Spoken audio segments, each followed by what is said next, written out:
మాదాపూర్లోని సున్నం చెరువు వద్ద బోర్లు వేసి ఆ నీటితో ప్రజల ఆరోగ్యానికి కన్నం పెడుతున్నారు. ఇక్కడి నీటి వ్యాపారులు అక్రమంగా బోర్లు వేసి ఆ నీటిని మాదాపూర్ బోరబండ పరిసర ప్రాంతాల్లో సరఫరా చేస్తున్నారు. ఈ నీటిని వినియోగించే వారి నుండి ఫిర్యాదులు రావడంతో హైడ్రా పీసీబీతో కలిసి నీటిని పరీక్షించి సంచలన విషయాలు బయటపెట్టింది. సున్నం చెరువు నీటిలో అత్యంత కాలుష్యమైన కారకాలు ఉన్నాయని గుర్తించింది.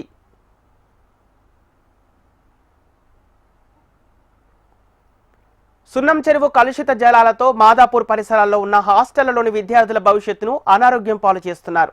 ఐఐటితో పాటు వైద్య విద్యను అభ్యసించడానికి ఉత్తమ ర్యాంకులు రావాలని ఆశిస్తూ అహర్నిశలు కష్టపడుతున్న విద్యార్థుల జీవితాలతో చెలగాటమాడుతున్నారు. సున్నం చెరువు చెంతకు వెళ్తేనే దుర్వాసన భరించలేం. ఇలాంటి చోట బోర్లు వేసి ఆ నీటిని తాగునీటిగా మాదాపూర్ పరిసరాల్లోని విద్యా సంస్థలు, వసతి గృహాలు, హోటళ్లకు సరఫరా చేసి ప్రాణాల మీదకు తెస్తున్నారు.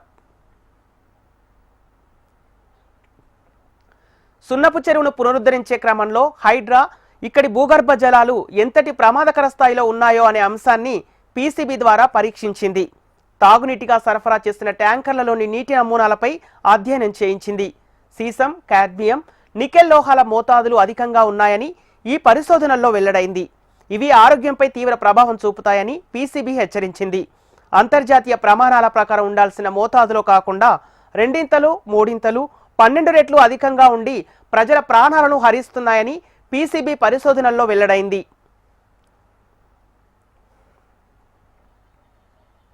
అంతర్జాతీయ ప్రమాణాల ప్రకారం 1 లీటర్ నీటిలో 0.01 మిల్లీగ్రాముల సీసం వరకు ఉంటే ఎలాంటి ఇబ్బంది ఉండదు.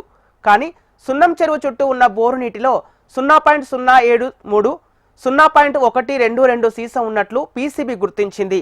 అంటే అంతర్జాతీయ ప్రమాణాల ప్రకారం ఉంటే పర్వాలేదు, కానీ 7 నుంచి 12 రెట్లు అధికంగా ఉన్నట్టు వెల్లడైంది.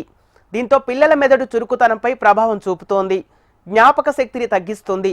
రక్తహీనతకు కారణమవ్వడమే కాకుండా బాల్యం, యవ్వన దశలోనే కిడ్నీలపై ప్రభావం చూపుతుంది.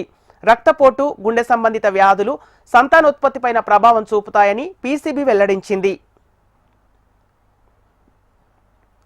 సహజంగా నీటిని మరగబెట్టి తాగండి అంటారు. సున్నం చెరువు చెంత ఉన్న బోర్ల నుంచి వచ్చే నీటిని మరగబెట్టి వినియోగించినా ప్రయోజనం లేదంటున్నారు. ఇందులో సూక్ష్మక్రిములు నశించిన సీసం, కాడ్మియం, నికెల్ వంటి భారలోహాలు కరగకపోగా మరింత దగ్గరగా మారి ప్రమాదకరంగా పరిణమిస్తాయని హెచ్చరిస్తున్నారు. సున్నం చెరువు చెంతనే కాకుండా నగరంలోని కాలుష్య కాసరాలు, మురుగు కాలువల చెంత ఉన్న నివాస ప్రాంతాల్లోని భూగర్భ జలాల చెంత ఇదే పరిస్థితి ఉందని పీసీబీ పరిశోధనల ద్వారా వెల్లడైంది. సున్నం చెరువు చెంత బోరునీటిని తాగునీటి అవసరాలకు అమ్ముతున్న వారిపై పోలీసులు కేసు కూడా హైడ్రా పెట్టించింది.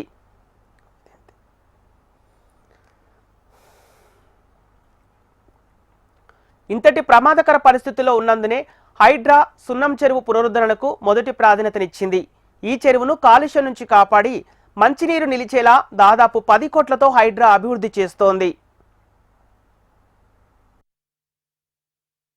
ఇక్కడ ఇంకా ఐటీ కారిడార్కి సంబంధించి మన దగ్గరలో ఐటీ కారిడార్ దగ్గరలోనే ఉన్నాం కాబట్టి చాలా మంది ఇక్కడ ఐటీ హాస్టల్ పీజీలకు సంబంధించి ఉన్నాయి. అక్కడికి కూడా ఇదే వాటర్ అయితే సరఫరా చేస్తున్నారు. ఈ వాటర్కి సంబంధించి మాత్రం సంచలన విషయాలు అయితే బయట పెట్టింది. ఇదివరకు ఈ వాటర్లో మాత్రం కాడ్మియం, సీసం వంటి రసాయనాలు ఎక్కువగా ఉండడంతో ఈ వాటర్కి సంబంధించి అత్యంత కాలుష్యమైన కారకంగా హైడ్రా చెప్పింది. ఇప్పటికైనా ఈ వాటర్ అక్రమంగా వాటర్ తరలించే విధానాన్ని అయితే జీహెచ్ఎంసీ దృష్టిలో పెట్టుకొని కాలుష్యకారకమైన నీటిని తరలించకుండా నిరోధించాలని అయితే కోరుతున్నారు. కెమెరా పర్సన్ నరేష్తో అరుణ్, హెచ్ఎం టీవీ, హైదరాబాద్.